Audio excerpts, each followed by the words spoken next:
हमने दिल्ली में एक आह्वान किया था रामला मैदान का, और आप सब लोगों को मालूम है कि हमें रोका गया, हमारी गिरफ्तारियां हुई, जबकि हमारे पास परमिशन थी।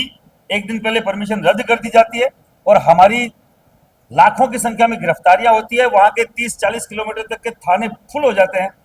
हमें हमारी एक ऐसी टीम थी जो रामला मैदान पहुंची थी, 150 लोगों के साथ केवल मैं पहुंच पाया। और वहां हमने अलाउंस किया था कि भैया तुमने एक रामला मैदान हमारा फ्लॉप करने की कोशिश करी है, इस भारत में जितने भी रामला मैदान है हम लोग भरेंगे।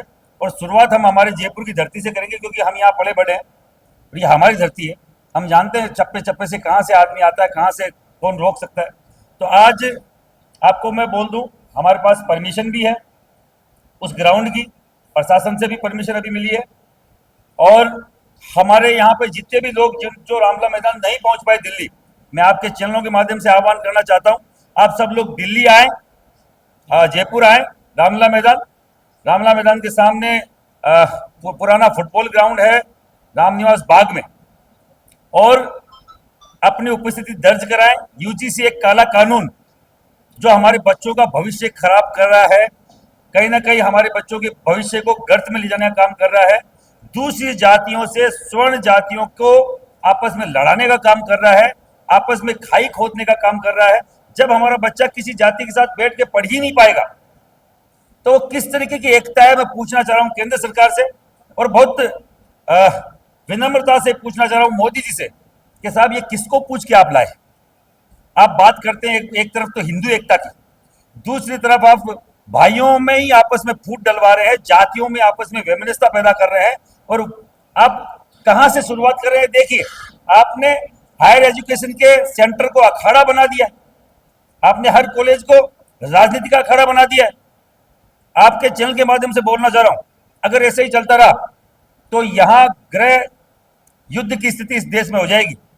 कोई भी नहीं चाहता कि अपने समकक्ष दूसरे भाई बंधु है, दूसरी जाति बिरादरी के लोग हैं, उनसे लड़े, पर इन्होंने जो किया है घृणित है, कतई हम लोग स्वीकार नहीं करेंगे। पिछले 1.5 महीने से करणी सेना, सर्व समाज, हर समाज का तबका, चाहे ब्राह्मण हो, बढ़िया हो, कायस्थ हो, राजपूत हो, भूमियार हो, हर एक व्यक्ति, हर एक युवा उसका विरोध कर रहा है। और ओबीसी के लोग भी उसका विरोध कर रहे हैं, क्योंकि उनको मालूम है कि हमें और ओबीसी को दूर किया जा रहा है, हमें और एससी एसटी को दूर किया जा रहा है। हमारी बात यहां तक नहीं है कि उनको पावर देकर हमारे बच्चे प्रताड़ित होंगे, प्रताड़ित नहीं साहब, आपस में बैठ ही नहीं पाएंगे, एकता खत्म हो जाएगी।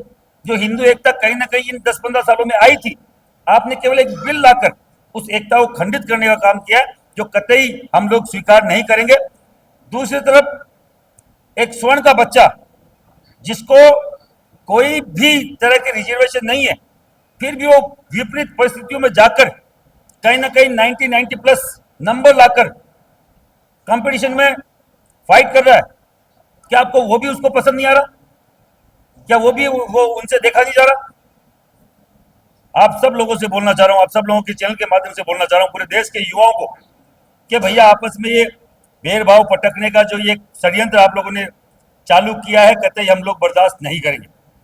वैसे भी कहा जा रहा है कि जो आप राष्ट्रीय संविधान को वहाँ पर प्रोटेस्ट किया था, वहाँ पर आप जुट नहीं पाए, ऐसे में फिर पुलिस बुलाकर ताकत की, ऐसा कहा जा रहा है। हम लोग जब आपने जो किया था, आपने प्रोटेस्ट आह्वान किया था, भीड़ नहीं आई, इसलिए पुलिस बुलाकर ऐसा माहौल बनाया। तो फिर हजारों की संख्या में गिरफ्तारियां कैसे हो रही? अगर माहौल बनाने की बात है तो आप कल देख लेना, हम माहौल बना रहे हैं। मैं तो बार बार बोलता रहा हूं, हम शक्ति प्रदर्शन करने नहीं आए, हम लोग हमारी संख्या गिनाने नहीं आए, हम लोग यूजीसी पे प्रोटेस्ट चालू है उसके लिए आए। हम लोग यूजीसी पे जब तक विरोध दर्ज कराएंगे तब तक ये यूजीसी वापस रोल बैक नहीं होता, हम रुकने वाले नहीं है। इनको लगता है कि अगर हमारी संख्या कम है तो क्यों हमारी परमिशन रद्द करी इन्होंने? संख्या देखना चाह रहे थे, हमारी अगर ताकत देखना चाह रहे थे तो बकायदा हमारी परमिशन आप रद्द नहीं करते। हम लोग आ रहे थे, हमें रोकते नहीं, उनसे डर के ही उन्होंने परमिशन रद्द करी है। नहीं तो हर एक चीज को डफली के को वहां पे विरोध प्रदर्शन का अधिकार है, भारत तुम्हारे टुकड़े होंगे उनको अगर अधिकार है, अगर खालिस्तानियों को उनको अधिकार है, वहां पूरे देश के जो पहलवान है वो बैठ के वहां 6-6 महीने विरोध कर रहे हैं, उनको अधिकार है, स्वर्ण जाति को अधिकार क्यों नहीं है दिल्ली में प्रदर्शन करने का? मैं पूछना चाह रहा हूं आपके चैनल के माध्यम से। ये केवल और केवल स्वर्ण जाति को कमजोर करने का एक तरीका है जो कतई स्वीकार नहीं होगा। हम लोग विरोध करेंगे। अगर ये कमतर आंक रहे हमको तो कल एक छोटी सी झांकी दिखाएंगे, छोटी सी झांकी। मैं नहीं बोल रहा हूँ लाखों की संख्या में आएंगे, पर जो आएंगे वो जिंदा लोग आएंगे, जो अपने बच्चों को भविष्य के लिए चिंतित है। और कहीं ना कहीं अभी भी इतना होने के बावजूद भी हम लोग चाह रहे हैं कि भैया आप ले लो। हम बीजेपी के लोग हैं, हम भारतीय जनता पार्टी के लोग, हम आरएसएस से जुड़े हुए लोग हैं, पर अगर हमारी भावनाओं को तुम नहीं समझोगे तो ऐसा सैलाब आएगा कि समझ में नहीं आएगा हुआ क्या है। जिनको हम लाए थे उनको घर भेजने का काम भी हम कर सकते हैं। सरकार कोई हमारे बच्चों के भविष्य का मामला सांकेतिक क्या होगा, जो भी आएगा वो सबके सामने होगा। सांकेतिक छोटा मोटा कोई फुलझड़ी चलाने थोड़ी आ रहे हैं हम इकट्ठा होकर हमारी ताकत दिखाने आ रहे हैं। और किसी को किसी कैसे भी लगे, मैं हम बार बार मैं क्लियर करता है, हम राज्य सरकार के खिलाफ नहीं, क्योंकि राज्य सरकार का काम नहीं। यहाँ के मुख्यमंत्री ने ये नहीं किया। अगर जिन्होंने किया दिल्ली बैठे हुए लोगों ने किया, शिक्षा मंत्री दिल्ली का केंद्र का है उसने किया, और उसको जो भी उसके सलाहकार है उसने किया। जिसने भी किया मोदी जी उसको तत्काल आप लोग पद से हटाएं। यहाँ का जो हमारा भारत का जो शिक्षा मंत्री है धर्मेंद्र प्रधान, उसको बकायदा अभी का भी हटाया जाए। अगर आप वापस इस क्रांति को रोकना चाहते हैं और अगर हमें सम्मान देना चाहते हैं, इस यूजीसी को वापस ले, धर्मेंद्र प्रधान को हटाएं और उसमें जो भी लोग थे 31 सदस्य कार्यकारिणी में उन सबको पद से हटाएं। बकायदा हम लोग मानेंगे आपकी बात। पर अगर आप हट धर्मिता पे रहेंगे तो 1,00,000% पूरे देश में जहां जहां रामलीला मैदान है और चाहे दूसरा मैदान है, हम लोग मैदान पे मैदान भरेंगे। विरोध प्रदर्शन जारी रहेगा जब तक यूजीसी वापस नहीं होता।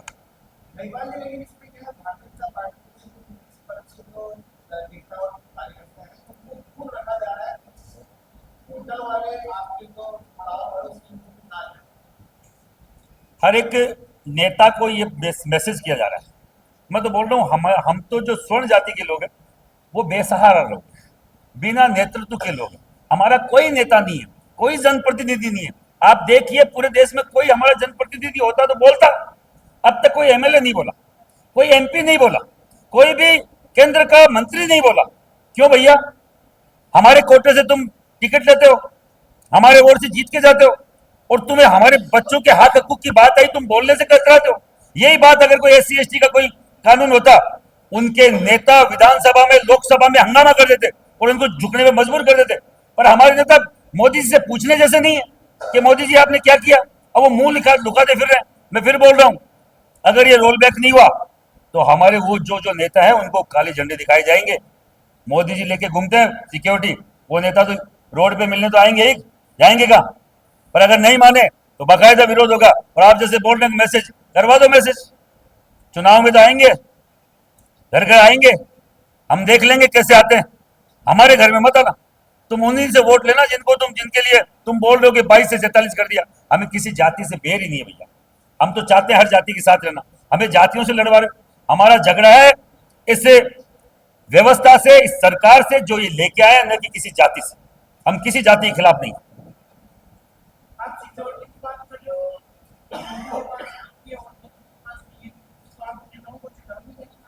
एक 1,00,000% चेतावनी है भैया, सिक्योरिटी रख ले।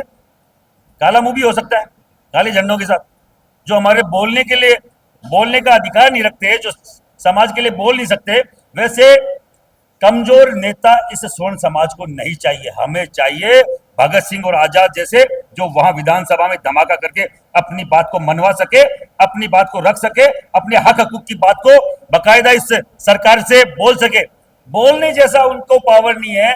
इतने कमजोर लोगों को भेजने का है कि वो डिसीजन नहीं ले पा रहे हैं कि अपने समाज की इतनी बड़ी विपदा आई है।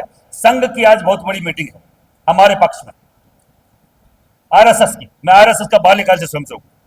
आज 1,500 लोग आरएसएस के इकट्ठे हो रहे हैं, हमारे पक्ष में हो रहे हैं, और बाकायदा ये बोल के हो रहे हैं कि हमारा केवल हमारा औचित्य यहां तक रह गया कि केवल दशहरा में रावण दहन करने तक है, या पदमार्च करने तक है, पद संचलन तक करने तक है। बाकायदा ये स्टेटमेंट संघ के वो ऐसे लोग दे रहे हैं जो प्रचारक रहे सालों, और बाकायदा ये मैसेज भेज रहे हैं कि क्या हमारा दायित्व यहां तक है? हमारे बच्चों का भविष्य का मामला है, इस देश को सशक्त करने चले थे और हमारा परिवार इन्होंने कमजोर कर दिया। ये किस तरीके की परिपाटी है? इस परिपाटी को कतई हम लोग स्वीकार नहीं करेंगे। मैं संघ का बाल्यकाल से स्वयंसेवक हूं, मैं बीजेपी का भी समर्थक हूं। इसका मतलब ये नहीं कि हमें ये प्रसाद के तौर पे ये दे कि हमारे बच्चे अनाथ हो जाए, हमारे बच्चे अपराधी हो जाए, हमारी बच्चियां अपने स्वाभिमान के लिए, अपनी इज्जत आबरू के लिए कहीं ना कहीं उनसे छिपती फिरे, उनसे डरती फिरे, जिनसे हमारा कोई लेना देना नहीं है भैया। हम थोड़ी चाह रहे हैं कि आप आपसे व्यमनस्य करें, व्यमनस्यता पैदा हो। हम तो चाह रहे हैं हम शालीनता से जिए, साथ जिए। इतनी बेड़ियां होने के बावजूद स्वर्ण का बच्चा अगर फर्स्ट आ रहा है तो उसमें काबिलियत है, तब आ रहा है। किसी की दी हुई कोई खैरात से नहीं आ रहा है। अगर आप गधों और घोड़ों को दौड़ा रहे हो बार बार, -40 वालों को एमबीबीएस करवा रहे हो, डॉक्टर बना रहे हो, और वहां 95 98 वालों को तुम नंबर नहीं दे रहे, तो यहाँ की प्रतिभा बाहर ही जाएगी। दूसरे देश के लोग प्रतिभा ढूंढ रहे हैं, आप यहाँ जातियां ढूंढ रहे हैं। यूजीसी का काम था हमारी शिक्षा को, लेवल को, स्तर को ऊंचा करना, और इन्होंने यूजीसी लेके आया इक्विटी कमीशन। अरे भैया, ऐसा कमीशन ना तो हमने मांगा, और न इस शिक्षा के क्षेत्र में, शिक्षा के मंदिर में इस तरीके का भेदभाव अगर कोई कमीशन करेगा, उस कमीशन का विरोध होगा, चाहे कोई आ जाए सामने। अच्छा महिपाल जी, एक आपने कहा था कि जब देश के प्रधानमंत्री नरेंद्र मोदी की सभा होगी तो उसमें 80% सर्व समाज की होगा, तो क्या लगता है पार्टियां दो बार तो नहीं करना चाहिए? 1,00,000% सामने चुनाव आ रहा है, बाबा जी का चुनाव है। यूपी में बाबा जी किसी से डब नहीं रहे, और इनको अपने से बड़ा नेता चाहिए नहीं। मैं आपके सामने, चैनल के सामने बोल रहा हूं, अमित शाह जी को और मोदी जी को अपने से बड़ा नेता दिखता ही नहीं है, समझ में नहीं आता है। इनको योगी समझ में नहीं आ रहे हैं, और योगी हारेंगे नहीं, कैसे हारेंगे? कि स्वर्णों को बीजेपी से खिलाफ कर। हम बार बार कह रहे हैं हमारी पार्टी है, और हमारे नेता को ठोक पीट करेंगे। अगर नेतृत्व बदलना पड़े तो हम लोग लीडरशिप बदलने की भी हिम्मत रखते हैं। हमारे पास, भारतीय जनता पार्टी के पास खूब सारे ऐसे लीडर हैं जो इस देश की लीडरशिप कर सकते हैं, और सशक्त तरीके से कर सकते हैं। कल हमारा रामनिवास गार्डन के सामने अंडरग्राउंड पार्किंग के ऊपर जो ग्राउंड है, फुटबॉल ग्राउंड, उसमें ये प्रोग्राम है। पार्किंग की व्यवस्था वहां नीचे है, जो पेड पार्किंग है, हम लोग पेड पार्किंग देके ही पार्क करेंगे। कोई बोल रहा है कि भैया आपकी पार्किंग की व्यवस्था किसी ने, प्रशासन ना करे, कोई फर्क नहीं पड़ता। हम भैया पैसे देंगे अगले को, जो पार्किंग का मालिक, और कोई ऐसी अव्यवस्था नहीं करेंगे। सीधा सीधा हम लोग अनुशासन से जाएंगे, अनुशासन से आएंगे। 4 सवा 4 से प्रोग्राम है, 6:30 7 बजे तक प्रोग्राम चलेगा, और ऐसे कोई भी वक्तव्य वहां से नहीं दिया जाएगा। हम केवल यूजीसी की बात करेंगे, और सब पत्रकार बंधु भी वहां आमंत्रित है, जो भी मुझे सुन रहे हैं, पूरे स्वर्ण समाज के युवा भी वहां आमंत्रित है। पीले चावल है, आप ज्यादा से ज्यादा संख्या में आए, अपनी उपस्थिति दर्ज कराएं। राम सिंह जी, हमारे राजपूत सभा के अध्यक्ष राम सिंह जी। देखिए, जो एक काला कानून बना यूजीसी का, विश्वविद्यालय अनुदान आयोग का, और जो कमेटी बनी है, उस कमेटी में सिर्फ और सिर्फ SC ST OBC के लोगों को लिया गया है, वो पूर्णतः गलत है। दूसरा, मैं ये कहना चाहता हूँ कि जो विश्वविद्यालय है, वहाँ से देश के विकास, भविष्य का निर्माण होता है, और युवाओं से देश चलता है, और उसके बावजूद वहाँ इस तरीके से देश में भेदभाव किया जा रहा है, और भेदभाव ही नहीं, हिंदू से लड़ाया जा रहा है। जिस तरीके से अंग्रेजों ने काला कानून बनाया, 2 पक्षों को लड़ाओ, राज करो, एक राजनीतिक मामला पूरा ही, और ये बिल्कुल ही हिंदू समाज में एक एकता को विघटन करने का मामला है। दूसरा, जिस तरीके से जो स्वर्ण समाज है, वो सभी समाजों को साथ लेके चलते हैं। हिंदुत्व में जो है सारे समाज साथ रहते हैं, सारे समाजों में, ऐसा नहीं SC ST हमारे से अलग है। SC ST OBC पूरे हिंदू है, पूरा समाज है हमारा। इसी हिंदू समाज को कमजोर करने के लिए इस तरीके का जो कार्य करने हैं वो घृणित है। इससे देश में बंटवारा होगा, और एक दिन ऐसा आ जाएगा इसके बहुत घातक परिणाम होंगे। इसका भविष्य बिल्कुल ठीक नहीं है। मैं तो ये चाहता हूँ कि ज्यादा से ज्यादा इसमें एकता बनी रहे देश में, और सारे मिलकर काम करें। जो यूनिवर्सिटी का जो कानून बना है, ये बिल्कुल ही एक स्वार्थ युक्त है, राजनीतिकरण है इसका। ऐसा राजनीतिकरण नहीं होना चाहिए, और इसमें घर बैठे ही लोगों के जो युवा है उनके ऊपर एक तरीके से ब्लैकमेलिंग होगी, और उनको एक कानून के दायरे में लाकर एक ब्लैकमेलिंग के द्वारा उनको शोषित किया जाएगा। ऐसा कानून हमें स्वर्ण समाज को कभी नहीं चाहिए। कल रामलीला मैदान में ज्यादा से ज्यादा संख्या में सभी लोग आएंगे। आज ये सरकार उसी समाज को, उन्हीं के बच्चों को जन्मजात अपराधी घोषित करने पर तुल गई है। कल 18 मार्च को रामलीला मैदान के सामने हम सब स्वर्ण समाज महापंचायत करने जा रहे हैं और हम सरकार को ये चेतावनी दे रहे हैं कि कल सिर्फ एक ये सांकेतिक हमारा विरोध प्रदर्शन होगा। इसके बाद में ये महापंचायत ये निर्णय करेगी, यदि सरकार इस बिल को वापस नहीं लेती है, रोल बैक नहीं करती है, तो ये महापंचायत किसी भी हद तक जाने को तैयार है। हम इस बिल का पुरजोर विरोध कर रहे हैं और सरकार को इसे वापस लेने की मांग करते हैं। मित्रगण, ये यहां तक ही नहीं कि स्वर्ण समाज के बच्चों के अस्तित्व और उनके भविष्य का सवाल है।